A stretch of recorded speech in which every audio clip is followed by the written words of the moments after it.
Quit eating, folks, 30 seconds to showtime. Grab your seat, leave your drinks to the bar. Hold your breath, put your hands together. We present Stanford Bay's finest star, who has danced with the Mariner Guinea, who has dined with the Queen of Vermont. We trace the voyages of Sinbad, corresponded with the men who can't live to tapis. C'est pas la même chose que la vache qui rit. Et la vache est fort, mon ami. And hello, everybody. Welcome once again to another edition of The G-Spot. My name is Geoff with the G, hence the G-Spot. And today I have a very special guest. It's somebody I met, I guess it's about a month ago, but is an amazing musician who I've really come to really dig their music a whole lot. I have Miss Cherry Delight. How are you doing, Cherry? Hey, Geoff, how you doing? It's good to see you again. I know, it's great to see you. Last time I saw you was on the board. It was actually on the boardwalk at Coney Island. It was a lot of fun. I was happy to have my first experience with the Wonder Wheel with you. It was very appreciative. So thank you. That was really fun. I love taking people on the Wonder Wheel for the first time. Swinging cars only, though. I just went on again this weekend with a friend who it was her second time on the swinging cars. And I had said, you know, if you just ride the stationary cars on the Wonder Wheel, it would just be a wheel, but it is a wonder wheel. So we gotta rock this boat. And then one of my other friends said this past weekend she tried to do it on the swinging cars, but it was not didn't work out. They tried. A little too much rocking for them. For that too much rocking. I think that it's also a more intense experience when you're two people in the front, because all your weight goes in the front. So the way that because remember we went on with Todd and Carmel. Yeah. And they were in the back. So there was a little bit more of a weighted situation. But if you're only two in the front, the way that it rocks is a lot more intense. So, but you and I, we were rocking it more, you and I. Right. in a completely platonic sort of way. Yes.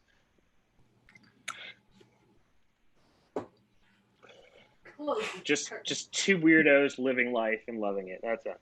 Just two weirdos in Coney Island. Just a bunch of weirdos. But there we had a whole group of people that day in Coney.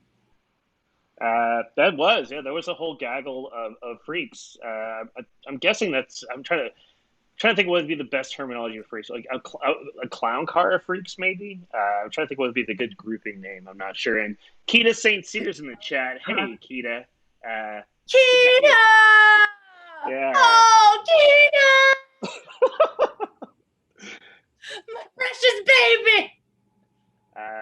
Yeah. She's wherever she is, she's screaming too. I know her. I'm sure. She's been like really good friend, and like she's also been on this show too, where we just talk about dumb shit for an hour or so. So we're gonna keep doing that. So people are watching the show who may not be aware of who this person is. This is Miss Cherry Delight, who is a shock rock. She uses the term shock rock, which is fair. I mean, it's loud, crazy music with cool visuals, or I like to call everyday music for me. But it's really good. Your first record, "Eat the Evidence," is really good. I really dig it a lot. The Confess track is actually my favorite on the whole Really? Thing. Well, you do. There's some really like good because you have a couple different vocal styles throughout that particular song, and what I like the most about that one is because you actually hear that moment of the vibrato and kind of a nice pure singing voice for a few seconds in it too, which I really dug. Oh, thank you. That's one of my pride anthems, because that's a song about girls breaking into a Catholic church to do it on the altar. And the beginning piano note is a little nod to Nine Inch Nails. Boom. Yeah. In the beginning. I'm sure you picked up that little Nine Inch Nails bit in there. yeah, it had that kind of that little bit of a little closer moment. Yeah, and no, it's it's the God given right, as it were, for a bunch of people to break into a church to have their unholy ways with each other. Right? This is I can what really. What else is an altar for but to have sex on it? I mean, really. right. I'm just here like holding the little race car flag. On your mark and set. I'm happy. I'll play yakety sax in the background. Yeah, well, yakety sex. There you go.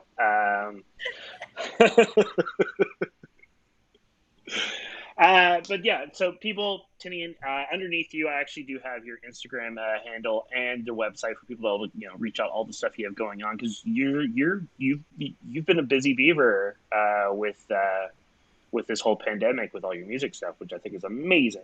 I'm really happy what people are like who are still making during the pandemic, and so good for you. Yeah.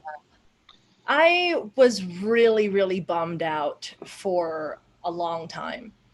And then I figured out TikTok. And then everything changed. My fan base went like way, way, way up. And I started to find my tribe of people because, like, I mean, I had a small tribe in New York, but now this has gone like international now. This is really exciting.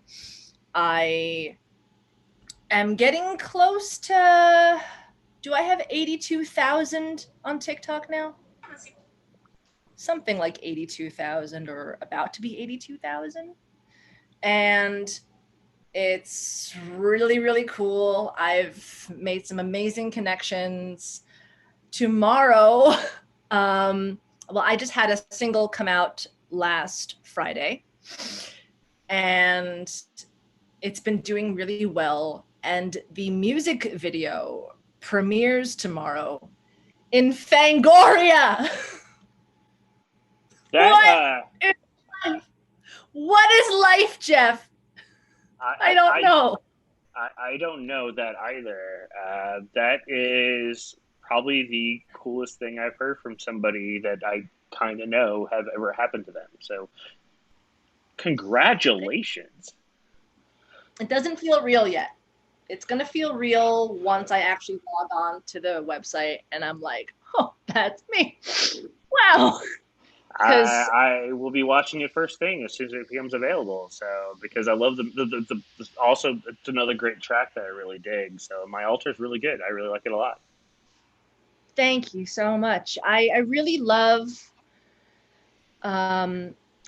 this track. It's also the first track that I've done that doesn't have a traditional time signature as well. And it is very inspired by the altar that Jeffrey Dahmer was in the process of building out of his victims' bodies, but he never got to finish. And when I read about that in his confession, it just always stayed in my mind, like, wow, what would it have looked like? And he described it. And then it just like, we wrote this song. And I applied it to the Miss Cherry Delight characters mythos. Because with the Dahmer altar, it is a table with 7 skulls on it, 2 victims, full skeletons, and these blue globe lights in front of a black shower curtain where he's sitting in a leather chair. But in the Miss Cherry Delight mythos, she's kind of building not just an altar, but very much like the Bone Church in Prague. Okay. But she's building it like in a room. And it started off as like 1 or 2 ex-lovers, and it starts to kind of become this addiction where she can't stop and no one knows and no one has seen this room. Maybe in the future someone finds it and we'll see what happens with the story there. But so far it's like kind of inspired a lot by that, and also a little bit of Johnny the Homicidal Maniac. I don't know if you know, Oh, Um, Jonas Vasquez. Yeah, I'm very familiar with the far superior of his works. oh, I Yeah, do that's love Jonan very much, and I grew up on Johnny the Homicidal Maniac. And I guess the parts that apply to Johnny are like the not getting caught, the endless supply of bodies and the not getting caught, I think, um, applies to the kind of Miss Cherry Delight mythos, because she has a really hard time with abandonment. She wants so deeply to be loved, and she has a really hard time imagining being alone. don't we all? You're telling Um, the universal story, just very, very yeah, darkly. I think So, that's why. I think that's why Miss Cherry Delight is this kind of lovable villain protagonist who you can kind of like follow her story and kind of relate to her in ways, except, you know, she kind of takes it a little too far. Um, but that was one of the biggest inspirations. Jeffrey Dahmer's altar that he described in his confession was the inspiration for my altar. And I'm also very proud of my screams in this song. My screams have gotten so much stronger since my first recorded screams in 2018. If you want to laugh, play the 31st next to my altar. Very, they're a lot stronger now. But I have a scream coach. I have a metal scream coach who changed my life and really taught me how to protect my voice when I scream, because as you know, I don't scream any songs all the way through. I only scream yeah, sometimes to yeah, emphasize a point. But when I scream, I have to do it in a way that I don't destroy my vocal cords, because once I do that, then I can't sing anything. Then it's over. So um, I don't think that everyone necessarily, I don't know. I can't tell anyone what they need or don't need, but I will strongly suggest like going to a professional to help if you really want to scream. Anyone out there watching this, going to a professional who can teach you how to do it the right way so you can continue to do it and flourish with your voice. Your voice gets stronger, not weaker. That's what I recommend, because then you'll have the longevity of your voice. that's yeah. I'm not sure you're aware of this. Probably not. I used to be in the music business, like properly. Like I used to work for a label back in the Great. day. Yeah. And so yeah, what you're telling is very true. Like when we ever get to the stage of somebody going, "All right, cool, great, you guys are signed. Here's a guide for the singer. Here's a guy to help you go long term." When they go, "Well, I'd sing all the time, but it's fine." No, yeah, it's and like the people we team up with, like people who are professional, not only not professional with doing things like learning how to protect your voice in that respect, as far as how to actually do better with your voice to project out this way versus just all this head shit, which is really what burns out your voice quicker than anything. If you scream from your head, you're going to burn everything out. So yes, get professionals, learn how to do it properly, and that goes for anybody. Like regardless what your thing you're doing, it never hurts to learn from somebody else too.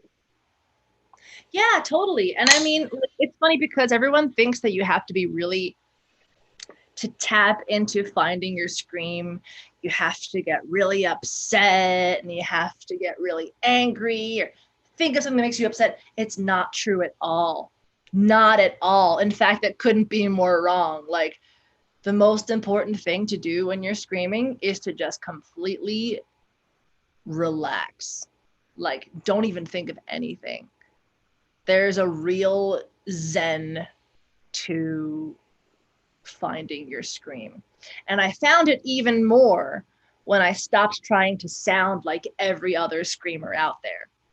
Because, and Then you also just the individuality of music in general, I don't want to sound like anyone else, whether it's singing or screaming. I don't want to, those people already exist. If you want them, go find them. If you want me, come to me. Because, you know, I don't want to be like, oh, she screams just like Plasmatics. Oh, she screams just like Jack Off Jill. She screams just like, you know, whoever. I want people to say, you have to listen to her because I have not found anyone who sounds like this. Like, that's much more important to me. I don't want to be a carbon copy of anybody else in sound or look.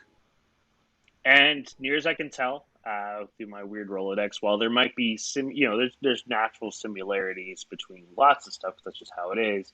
Right. But because we are all collaborative in that respect with entertainment, is kind of, we go, all right, cool. But as far as, you're the one who mashes this stuff in such a way that is strictly Miss Cherry Delight, which I really enjoy. Thanks. Are you influenced by other people? Of course, we always are. And people who say they aren't influenced by anybody are liars. So, but yeah, no, the record, Eat the Evidence, and the other tracks you've done on like the Monster and the new one, My Altar, they are very distinctly, while I may hear some stuff that sounds kind of like some other stuff, but also it sounds kind of like that stuff. It doesn't sound like that stuff. And so that's what I like about it. It's nice and unique and cool. So I dig it. Just everybody right here who's watching, which we have quite a few people watching, so good for you. Thank you for tuning in. Go to your favorite download platform for music. Download Eat the Evidence and My Altar. Like right now, you're on a computer, you can do the two things at once. I heavily recommend Spotify. Spotify is one of the best places to listen to music. I'm also on Amazon, Google Play. If you want to do something fun, ask Alexa for me. The robot knows me. It's cool. There you go. Yeah. Alexa, would you please play Miss Cherry Delight? Now, obviously, here are songs by Miss Cherry Delight on Amazon Music. It's a really fun thing. I'm never going to get used to it. Also, Shazam. You can Shazam me if you hold your phone up. You finally got the Shazam. That's good. Yeah. And you're also on Apple, because that's how I access usually most. I do that and Spotify. I do both. I'm an Apple artist as well.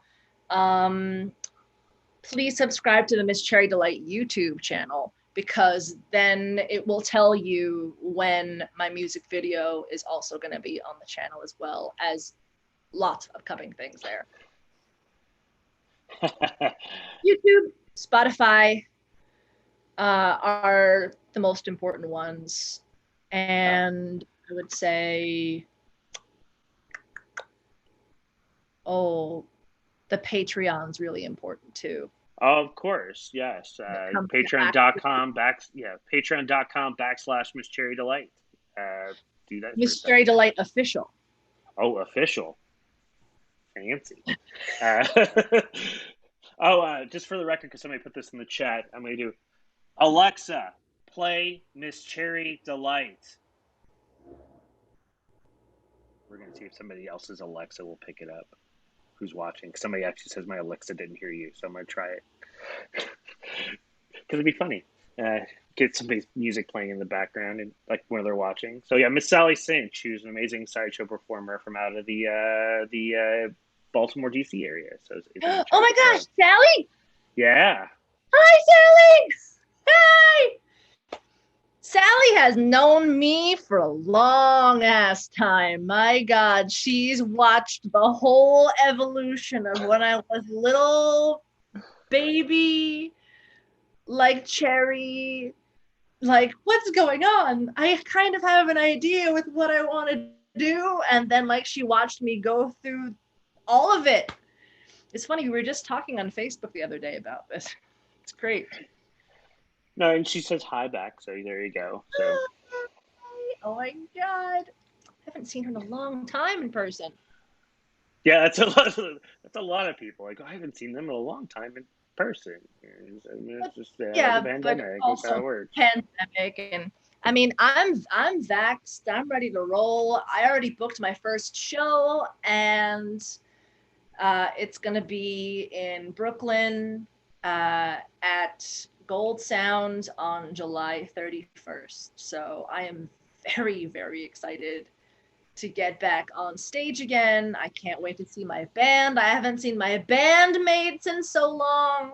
I've only seen my producer, and I've seen each of my bandmates one time last year individually for very short periods of time. But I want us to all get dinner, and then I want us to all have a rehearsal day, because I feel like if we just do the rehearsal day, I will at least feel so distracted. Like, oh my God, people, okay, I'm singing now. But I would rather just get it out of the way, do all the huggy, lovey-dovey stuff, and then go in and work. That's what I want to do. I Yeah. proper love time and then proper work time. You know? No, that makes sense. So yes, so July 31st for the people, because there's people here watching from New York City. Because well, one, Keita's watching. July 31st. I haven't even. This is the first time I'm mentioning it now. This is the first time I'm mentioning it now. I leave a little hint on Facebook. I hate Facebook, and I cannot wait for that platform to die. However, so many of my friends are on it, so like I'm so like torn all the time. I accepted the fact as I go.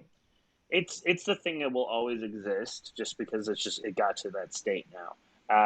I look at it as like a business thing more. It's like, all right, so usually in my own accountability, I don't pay attention to anybody else. I kind of do, but I just went, here's what I'm doing, here's how I'm feeling, blah.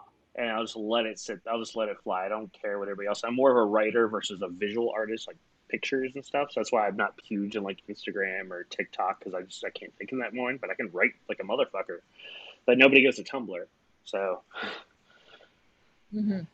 I think it's good. All the social media things, like, they all serve their purpose. And I know people who are like totally off the grid, but like it's really hard when you're a public figure to not have social media when people need to know where to find you and when, and what you're about and how to expand your audience. And I remember before, I remember the beginning of the pandemic, I was crying to a friend of mine on the phone saying, I don't know what I'm going to do now. I've lost my outlet, which is like being in person. And I had no clue what amazing things were going to happen just through the amazing connections I would make on fucking TikTok. Like, what the hell? Like, it happened, and it's my strongest platform to date. And I can't do fake blood on it though, which is hard because that's one of the biggest parts of my identity and visual aesthetic is the blood. I use so much blood and I can't do it because they'll shadow ban me. Well, then what you do is you do something that is like blood, but not blood. So you do like weird glitter, or you do like a different color or something like that. So it's just not obviously blood. Maybe they might get away with that. That's how PG-13. That's how PG-13 movies get away with so much violence, is because you don't see blood. They see other things that mimic blood. That's true. But yes, that's true. That's a good point. Spew out weird green. Like, well, test out. Do a thing that involves like use like green or something, like a dark green, like a witch green, and use that instead of blood, and see what happens with that one post of something. And if it works well, then keep doing it. If not, then it's so. The thing is, like with shadow banning, it lasts for like 14 days. So the experimentation, can I even risk an experimentation which may go wrong? I don't know. It is the George Orwell world online. That's the other side, because yes, social media gives you all these great outlets. However, there is so much censorship that it really feels like being in 1984. Well, it's a bit extreme for that sort of stuff. And Keita says use Pepto Bismol instead of blood, so it's bright and pink, but still has a thing. So Ah, it's Kita knows me. she goes that fits the aesthetic. What you do is you figure out a thing that fits, makes that work, where it doesn't seem like it's blood, but it's not obviously blood. Maybe that might work. It's one of those things like what you do is you create your next big thing to drop that you know is going to be huge, big. Let that sit for like 6 hours, something like that. Let it spread through the social medias, and then you drop the experimental one after that. So even if you get quote unquote shadow banned, the one right before it is going to carry you until you can do shit again. I mean, it's maybe, I don't know. It's just that social media, it's like the whole electronic stuff. It's tricky. It's tricky, and but the thing is like it's now the necessary thing. I mean, it's like once upon a time, radio was the thing you had to do live music, because you had to go on radio to talk to people about music, and now that doesn't matter. Now it's all about being digital. It's part about the digital experience, and that's what like pandemics proved that that's what's going to make it worthwhile going forward. So People still do radio interviews. I just don't think that it's a priority anymore. it's I mean, so it's like radio's good for the people who's going to catch who. Radio is good for people who obviously do not know who you are.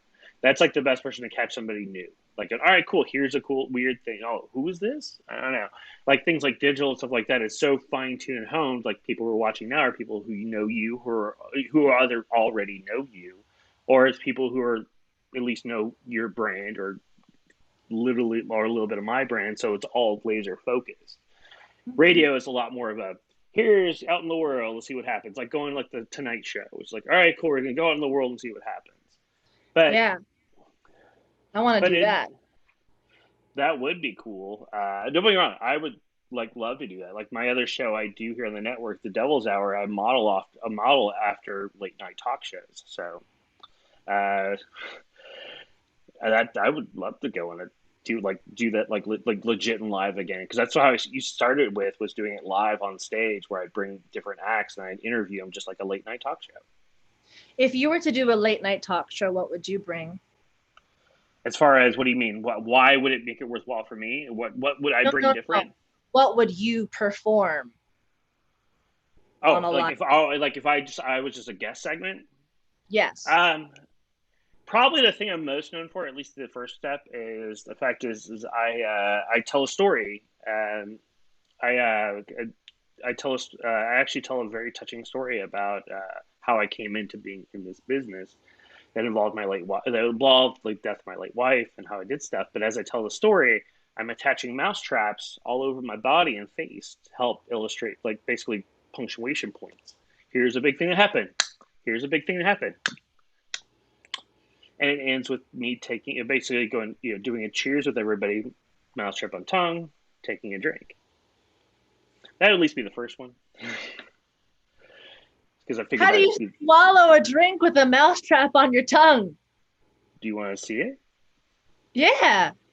You know what? I'm gonna do something cooler. Like okay. This is how it's gonna work because I am a whore for this sort of stuff, but I also want to make sure people do so.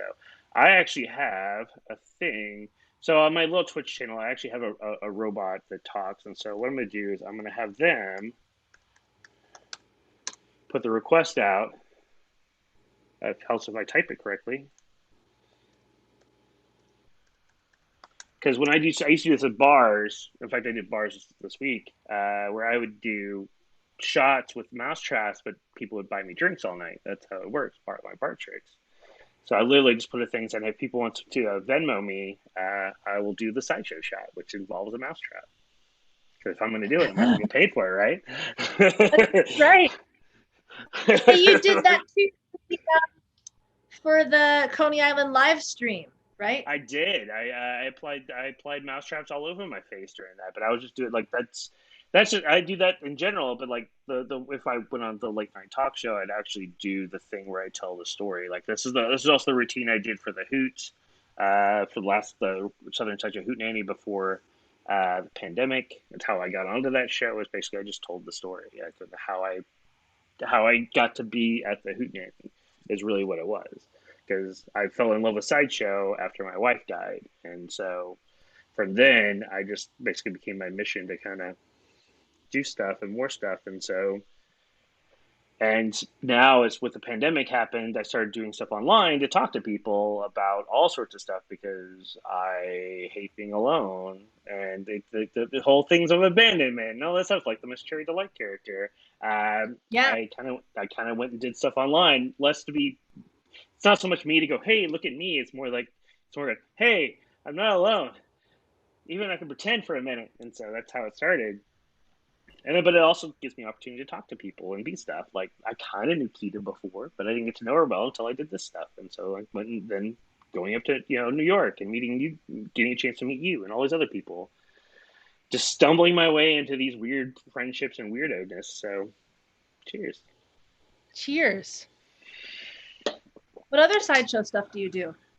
So I also do some magic, but I like to integrate sideshow into my magic, which a lot of people think it's weird. Like, sideshow purists do not care for it because they think it diminishes diminishes the stunt, which I disagree. That's my opinion. But also, how I do the trick and slash stunt does not change what it is. So, like things where I do a card trick that involves but I do a card trick instead of cards. I use mouse traps, that sort of stuff. So the danger is really real. I mean, I still get hurt and stuff like that, but if I do it correctly, I won't. But I could also get it wrong. Either way, the audience is entertained. I also do things like I eat glass. Mostly, I just talk. Mostly I just talk to people and I get them to buy stuff at the bar because I work at usually most of the shows are at bars. Usually, I just talk and then I go, great. Go to the bar. You got shots for $2 for $10. One for you, one for me. Go ahead and grab shots. Never fails. I get lots of drinks. So mostly I'm just a talker. Mm-hmm. Well, you're a very strong talker and hell of a performer. I know that I was thinking recently because you just saw Todd. I did. I was thinking about him. Yeah. Huh? Which Todd? Todd Robbins. Okay, let's make it confirming. Hot Todd and Todd. Let's make it that easy that yes. way. I think that I really want to get a tattoo commemorating my time doing Play Dead with Todd Robbins. Should. Of the shattered light bulb skull. Ooh, that'd be good. And I'm thinking about doing that and having Todd sign it. Just having that be a part of me forever, because Todd's kind of like a dad to me in like this kind of dad, but also like mentor, dad/mentor. It's a lot of people are that way. It's when I had him on the show initially. That's how I met him, was this way. I brought him on the show, and then we just became friends and stuff like that. So yeah, I feel very much the same way with you.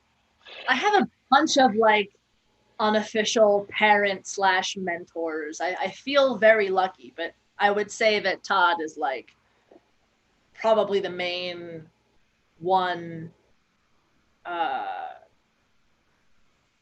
Probably the all-encompassing one. It was. I've performed in Las Vegas with Todd Robbins. I've performed, over 150, 180, 200 shows with Todd Robbins, doing Play Dead in New York City.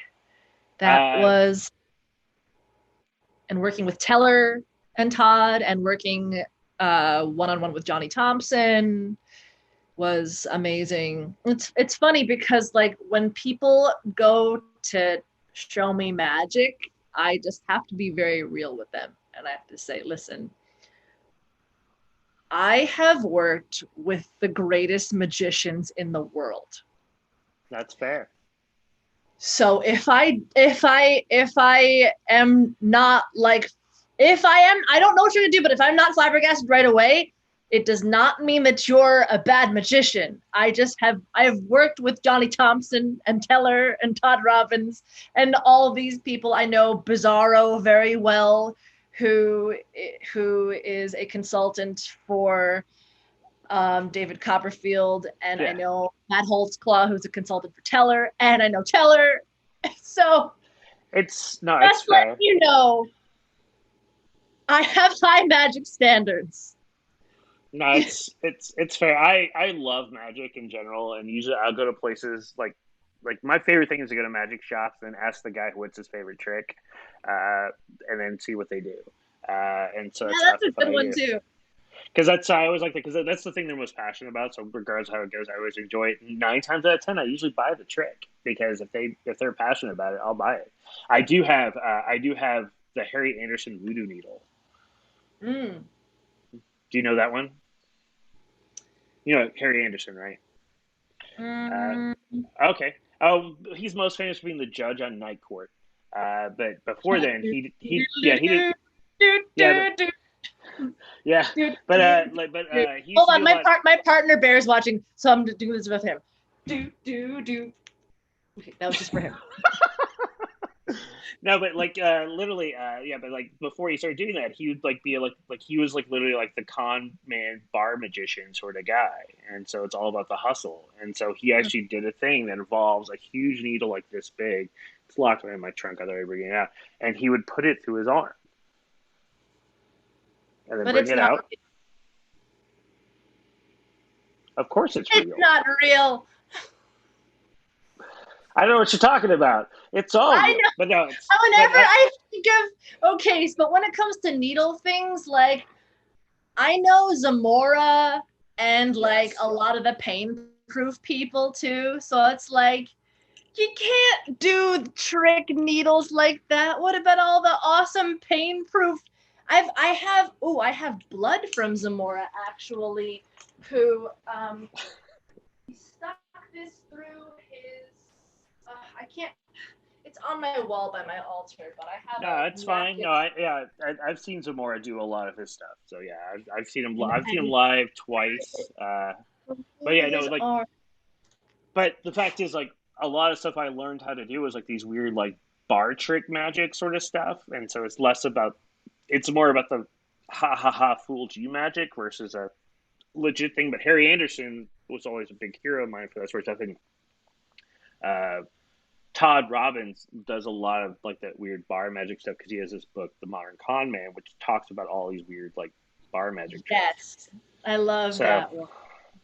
So, but anyway, yeah, magicians, yes. But I love magicians. I know quite a few as well. Not quite as big names as you do, apparently, but still cool. But no. Yeah, no. Todd Robbins. Now I get some of these. So, they're showing Play Dead in October at in some magic convention in Baltimore. Oh yeah, how can it be on that screen? And I think Todd and Teller are going to be leased there digitally to do a Q&A. Oh, nice. Digital Q&A. It is always, it's funny, having worked so closely with Teller. I don't know, Teller and I really clicked doing that show. And I think every time that I ever shared a meal with Teller, he insisted that we share off of the same plate. He's very sweet. He seems really nice. I mean, when the non-stage self, when he actually, when everybody goes, what he talks, yeah, he talks. He just doesn't talk on stage. He's very verbose otherwise. Of course he talks. Yeah, he's when he's not verbose. He's very verbose when he's not being Teller. But no, it's good. Yes, Sally, I'll send you the details as far as the convention, because I know you don't live far from that. It's I'm thinking about it sort of going to, because I thought it'd be kind of cool, because there's a lot of really cool magicians going to be at that thing too. Anyway, back to this. Somebody actually tipped for the sideshow shot, and I have enough on here to do this proper. So all right. So when I do a sideshow shot, so it is a mousetrap. It is a live mousetrap. is legit. It's real. I don't do no stunt editing, no stunt stuff. My camera's not here. It's up here. So what I'm going to do is I'm going to put the mousetrap on my tongue. Then I'm going to finish my glass. All right? We down? Everybody down in the chat? Yes? Cool? Yeah. All right. Let's count it down. 3, 2, 1.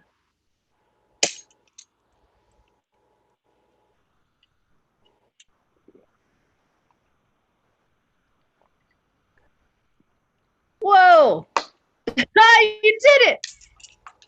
Mm-hmm. Hey! Apparently nobody else does that, which I find weird. I have not seen anyone else do that except for you. It's cool. I don't mind anybody else does it. That's fine. Just say, hey, this is the weird way to get drunk. That's dumb. Geoff the G started it, so that's fair. That's all I wanted. I've seen Todd drink candles at bars. I've seen him do all kinds of things. I actually did that with him, the Monday before I left, I had dinner with Todd. We met up and had dinner at one of his favorite spots around the corner from his house. And beautiful, beautiful old Irish bar. So we're just having a nice time chatting, and I'm wearing my jacket. I'm always prepared. I've got mouse traps, a light bulb, and a deck of cards. I'm always ready to go. And like the bartender's being really nice. They gave us a free drink while we're doing stuff, and I went, "Oh, hey, because you got me this free thing, and let me do something for you, because that's trick or treat. I don't have a treat. You give me a treat, I'll give you a trick." And so I did the mousetrap thing. And so he goes, "I've never seen that before." The bartender, and Todd didn't say anything, but I figured maybe he did. He either did it, needed to, but he then did blockhead next to me. So it was kind of cool to watch as we both did tricks for the bartender, just me and him with like the bartender and like a busboy as our only audience. You made their night. Yeah, so I thought it was fun. So yeah, that's one of my mousetrap tricks. I love it. Thanks for sharing that. When I started getting into sideshow, I wanted to do stuff that did not involve pain. What was I thinking? I know, legit. When I first started doing this, that's impossible. Well, there are ways, because sideshows are very weird. There's different things you can do in sideshow that do not involve pain. That is true. Like initially, when I wanted to do things, I figured out I wanted to do magic and mentalism, because I learned a really cool trick from the amazing AJ, and he not only taught. I know, right? He taught me a really cool little card. Yeah. He taught me a really cool little card trick, and he sat with me for like an extra half hour, and we talked about how to make it bigger. And I always find it very special, because I watched him talk with other people coming up to, buy his wares, talk about his book, and he'd maybe talk 10, 15 minutes with them tops. And literally, it was almost an hour we talked. It was crazy, like from me walking up till I left, it was like an hour. So I always found that really, really special. And so I learned how to do that bigger, and so anytime when I do that trick, I also go, "Here, this is where I learned it from. This is from AJ, the original Ronald McDonald, Carney Trash," and I go into the spiel before I go, and this is what we do. That's right. That's not my glass of water, because I don't have any whiskey on me at the moment.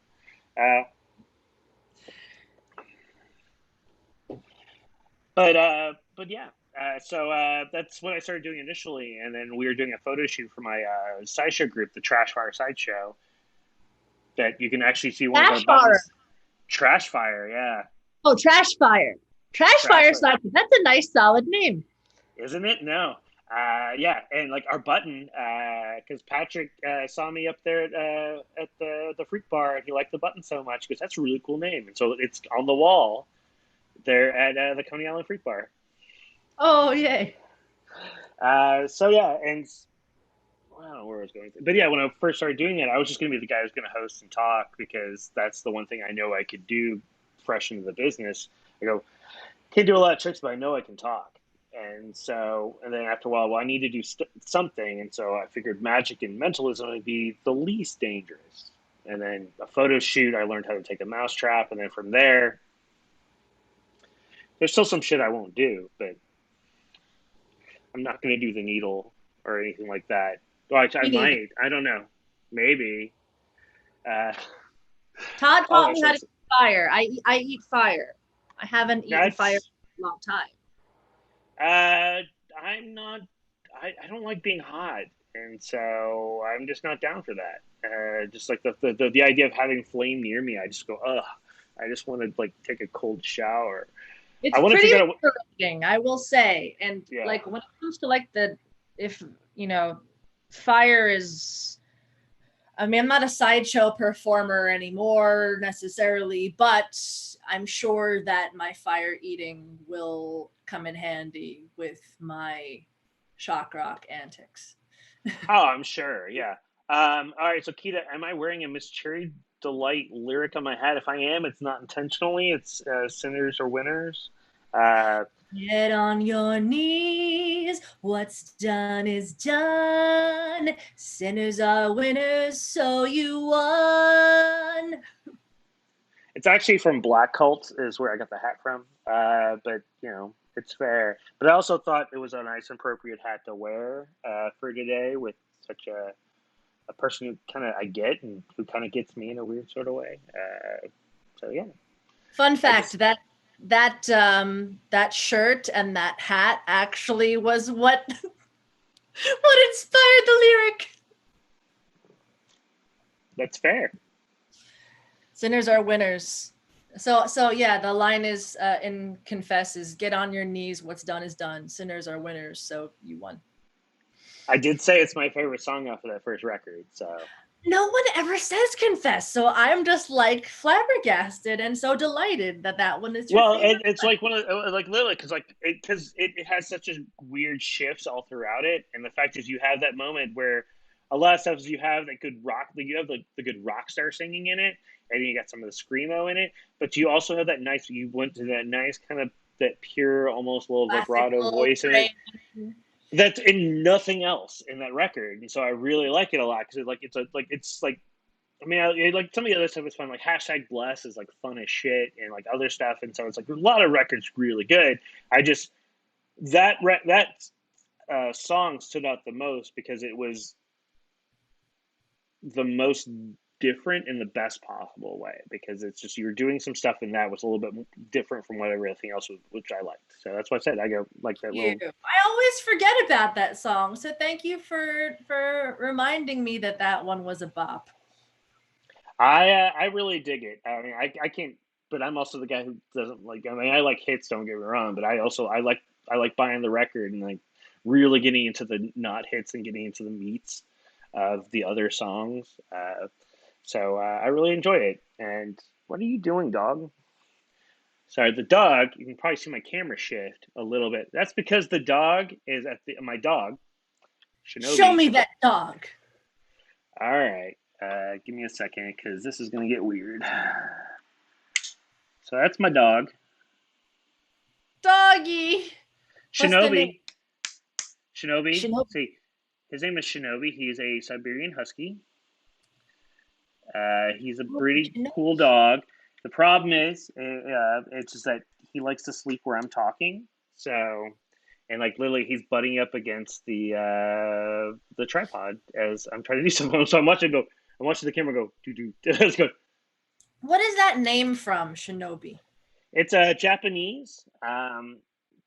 There was a video game in the like 80s 90s called Shinobi. It's about ninjas. A shinobi is actually what the real term like in Japan that is the term for a ninja, but that's what they call them the people. Ninjutsu is what they learn. But yeah, it's he's a rescue of a rescue. Oh wow. I had some friends who rescued him because they want to do the we don't have kids, so let's see if we can deal with kids by getting a dog. Like that makes sense. Then they had a kid. Kid turned out to be allergic, so we had got the dog. And the reason why I even got the dog is because I had an Arctic breed, an Alaskan Malamute at the time, and so I understood how Arctic breeds work. At least in the fact is like keeping the how to deal with them, especially with all the hair and stuff. And yeah, so yeah, he's a rescue of a rescue. Shinobi. Yeah. You know, it's funny, before you mentioned AJ, and I remember I was in a diner with AJ and Todd, and we had some server who was like a total bimbo lady, like total like bimbo. And AJ was like, "Can I get some new forks and knives because these just don't work?" And he took them and he ripped them apart in his hands, and he like he took the silverware and then just like, and she didn't understand what just happened. She was like, sure, I can bring you back some forks." And he's just like, "All right." He was so mad because he just did this very big, obvious trick and it went right over it. And he did it right in her face. And he was like, he was so mad. He's like, "Are you serious? I just did this in front of you. Do you see what just happened? Get out of here." I'll never forget that. Just like, I'll just never forget the disappointment on his face. He's just like, it's oh man, she could just be like, some another asshole doing weird dumb shit. I'm just tired of it, whatever it is. Because, well, not that specific trick. Obviously, old school diner waitress. Because I've seen it all. I don't give a fuck anymore. Sort of opinion. That's hysterical. That is funnier. Like I would have been dying and laughing so hard watching that because that would have been far more impressive. That's far more impressive to me. Her giving no response than him I doing the know. And trick. her brain was full of butterflies. But that's her non-reaction is far more impressive than probably whatever you saw. Just That would have been pretty funny. yeah, just that what it's what. Now, Hmm. all right, we only have a few minutes left, which I appreciate you being a part of the show. It's so I much should fun. What? Yes, I should also mention yeah. today I just dropped a track with the FMs, which are an amazing rock band that I perform a lot with. We just covered the Time Warp, and it's on YouTube, and it's so good. And I am Columbia in it, and it's so much fun. We released it for Pride. That's very cool. We're gonna keep chatting. I'm gonna track it down. I'm gonna try to put the link in the chat. So give me a second. Yes, please. So if you type in the FM's Time Warp,